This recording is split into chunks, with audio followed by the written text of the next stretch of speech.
ھايات ھەرىكەتتۇر. Aptori مۇھەممەد Yusuf. Hayat, hərəkət, tirişiş və körəş deməkdir.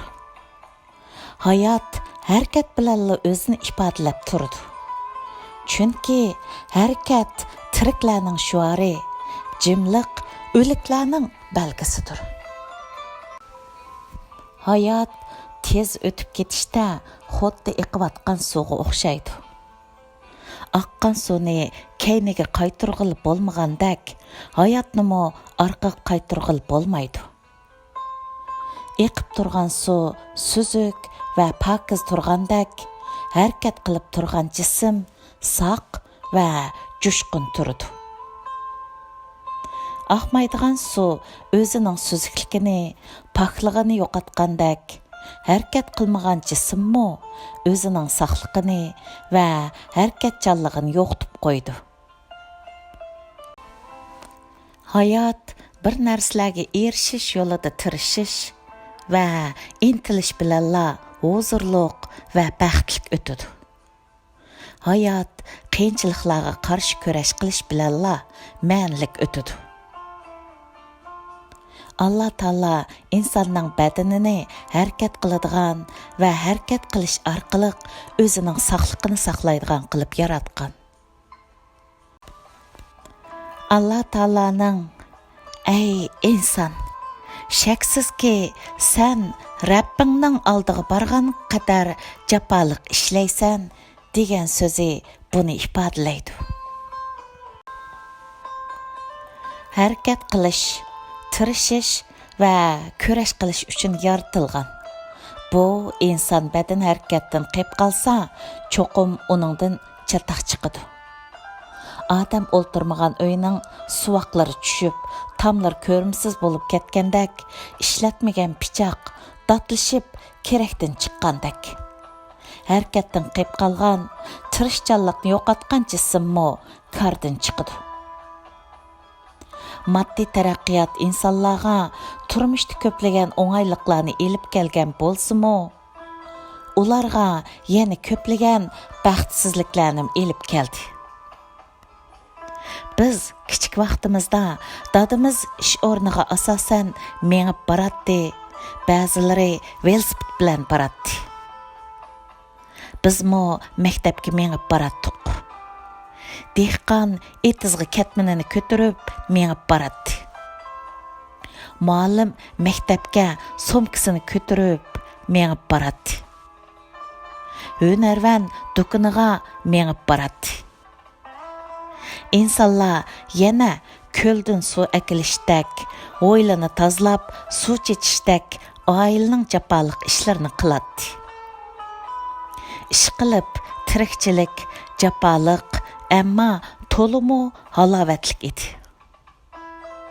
O chaqlarda qon besimi, diabet, xolesterol deydigan kasallarni anglab baxmagan edik.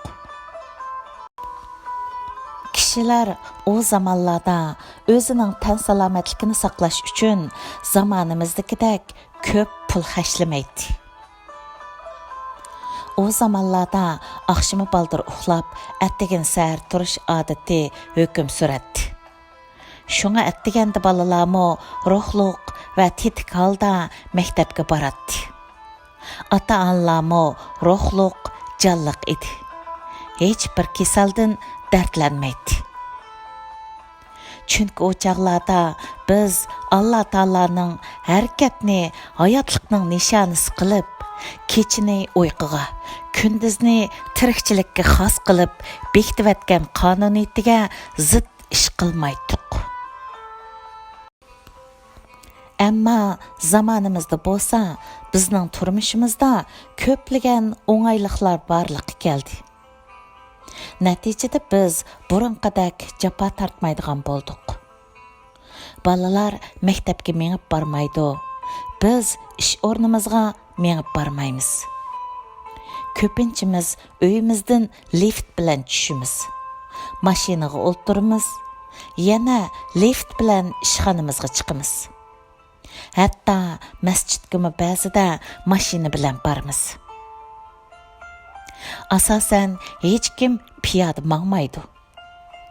Bularning hammasi albatta yaxshi. Ammo biz bu o'ng'ayliqlarga erishish bilan birlikda ziyonni oz tortmadik. Eng cho'ng tortgan ziyonimiz bo'lsa, harakat qilmaslik yoki harakatni oz qilish bo'ldi.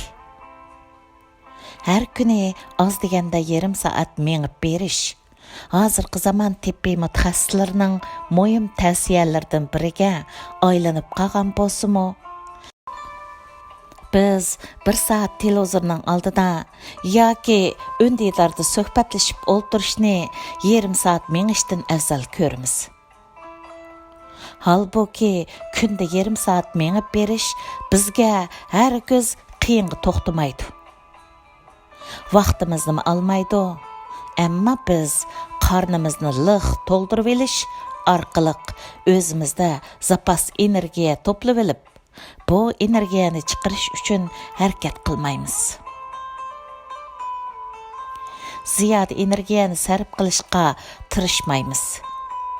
Natijada bu bo'shliqdan biz kichik vaqtimizda anglab boqmagan turli kasalliklarni tepib olamiz. Chunki biz rohat izlab, jafodan qochish, tirishchanlikni qo'ldan berish orqali Alloh taolo koinotni bekitib atgan harakat qilib turish, tirishish, az to'la jafo tortish qatorliq tabiiy qonuniyatlar bilan zidlashdik. Shunga bu qilmishimizning jazosini kasalga giribdor bo'lish, o'zimizni baxtli his qila olmaslik qatorliq ziyon zahmatlar bilan to'ladik. Chunki Alloh taolaning ikki qonuni bor. Uning biri koinotni bekitib atgan qonuniyati bo'lib, u ishlagan ishlaydi, harakat tiriklarning shuari. Kecha uxlashning, kunduz tirikchilikning vaqtidir. Kasaldan saqlaning, keyin davolanishdan afzal degan ma'nodagi tabiiy qonuniyatlar bo'lib, bu qonuniyatlarga xiloflik qilganlar qilmishining jazosini bu dunyoda har xil baxtsizliklarga uchrash orqali tortadi.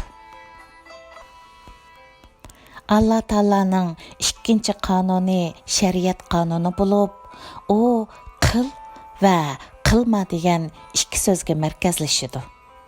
Ya'ni Allah Taalaning buyruqlarini o'rindab, uning to'sqanlarini tashlash, ikki olamlik xotirjamlikning va baxt saodatning kepilidir. Bu qonunga xiloflik qilish o'zini avval bu dunyoning azoblariga, ondan oxiratning azobiga tutqanlikdir. Alloh taolaning har ikki qonuniga amal qilgan odam moddiy, ma'naviy jihatdan hech qanday ziyon zahmatga uchramaydi. Ikkili olam baxt saodatlik hayot kechiradigan odamdir. Yana biz Alloh taolaning kechini kiyimdak, ya'ni sizlarni yo'gab turadigan qildik, kunduzni tirikchilik qiladigan vaqt qildik degan qonuniga xiloflik qilib, kechini o'yg'oq yurishga, kunduzni xususan atganlik vaqtni uxlashga xos qilib oldik. Buning bilan o'zimizni har xil kasalliklarga duchor qildik. Tibbiy mutaxassislarning kechasi uxlamay, kunduzi uxlashning tan sog'lomlikqa bo'lgan ziyini to'g'riliq aytganlari bizni bu to'g'rida ko'p so'zlab o'tirishdan behojat qiladi. Kechasi uxlamay, kunduzi uxlashning tan sog'lomlikqa yetkazadigan ziyinidan boshqa ishlab chiqarishga bo'lgan ziyinimi oz emas. Demak, oilamizdagi elektronlik jihozlar bekor buzilmaydi. Faqat uning ishlatilish qoidasiga xiloflik qilganda buziladi. Xuddi shuningdek, bizning tan salomatligimizmi Alloh taolo bekitib atgan qonuniyat bilan zidlashganda buziladi. Payg'ambar alayhisalom nurg'un kishilar qadrini bayqay olmaydigan ikki narsa bor. Uning biri tan saqligi, yana biri vaqtdir degan. Keling, qarindishim. Kasal bo'lmasdan tan saqliqning qadrini biling.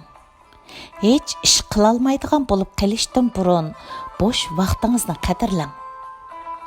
Vaqtni o'zingizga va insoniyatga foydali ishlar bilan o'tkazing. Tugidi. 2019 yil 17 sentabr